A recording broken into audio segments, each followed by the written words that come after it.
What about in a positive sense? What should the 2015 agreement include?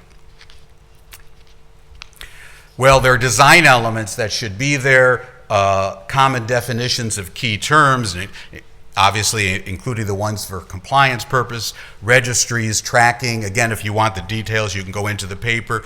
But our major point is that not a lot needs to be there. Detailed rules in the core agreement are actually undesirable. The core agreement will be very brief, as was the Kyoto Protocol, and detailed rules would make it difficult for it to evolve with experience and learning.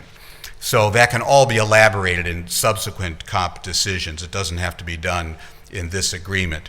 The core agreement, the Paris Agreement, can simply articulate the general principle regarding linkage and authorize the COP to develop more detailed rules later. A single sentence such as nations may achieve part or all of their individually nationally determined contribution by financing or otherwise facilitating emissions reductions in other jurisdictions.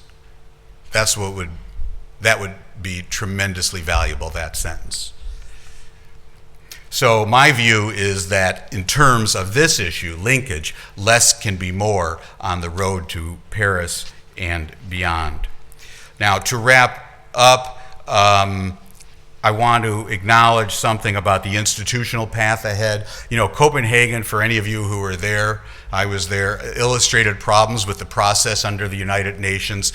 You know, you've got 197 countries when 20, counting the EU as one, when 20 account for about 90% of global emissions, and the UNFCCC, because it never adopted a voting rule, uses the default voting rule coming out of the General Assembly, which is consensus, which for years had been interpreted as unanimity, which of course is a prescription for no action.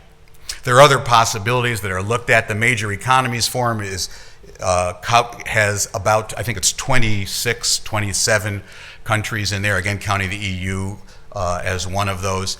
It accounts for 90% of global emissions. However, there's a problem. It was initiated and led by the United States. The US does not have high credibility in the climate negotiations, and therefore that's a problem. And also it is a forum for discussion, not negotiation.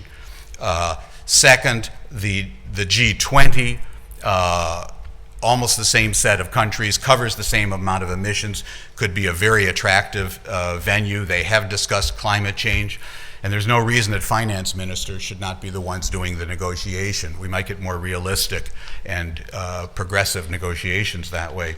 And then there are other possibilities. I called the C30, that would be the G20, but including some of the countries that are going to suffer a great deal as a result of climate change, the small island states, Southeast Asia, because of sea level rise, et cetera. And then bilaterals, such as China and the US. Now, finally, I think with a group of economists, I have to comment on another possibility, which is climate clubs. The bottom-up nature of the Paris 2015 agreement, the way it appears to be evolving, actually opens the door for coalitions of the willing to arise, formally or informally. These carbon clubs could be parallel to, and they could be either within or they could be outside of the UNFCCC.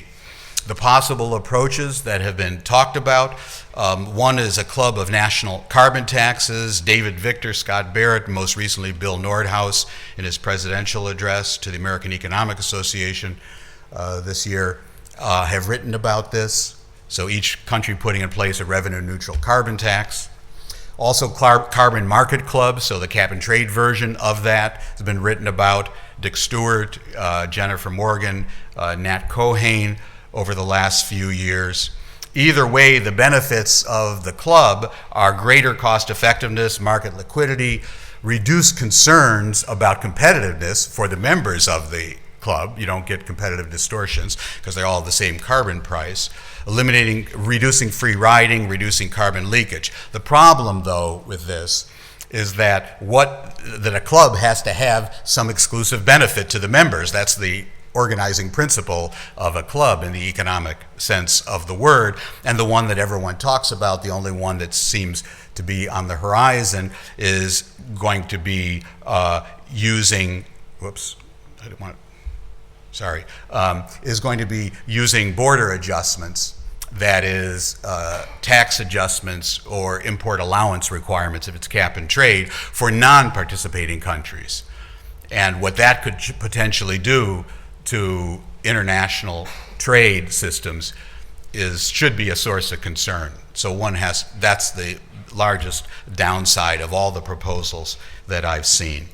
So I'm going to conclude by just summarizing that international cooperation and long-term perspectives are essential, but the key action is going to be at the national level. The Paris Agreement, with this hybrid architecture that seems to be emerging, provides an opportunity, a very important opportunity for a new path forward, and provisions for carbon pricing by parties and for heterogeneous linkage among parties. Those are absolutely key. Now, in years to come, it may turn out that the major locus of the international cooperation continues to be within the UNFCCC, or it may be in some other venue that already exists, such as the G20, or it may be climate clubs. The message that I want to leave you with is that under any of these venues, whether it's UNFCCC, it's G20, it's something else, or it's climate clubs, the importance of carbon pricing and linkage across jurisdictions remains, no matter what the venue is for the agreement. So finally, as I said, I was referring to lots of different research papers, not just my own. Here's the web address of the Harvard Project on Climate Agreements, the Harvard Environmental Economics Program, both of those I direct. My own website. Christian was kind enough to mention my blog. There's that, and as they nowadays say, you can follow me on Twitter. Or we could be old-fashioned and you could give me a business card before I leave, and we'll get you onto the mailing list. So thank you very much.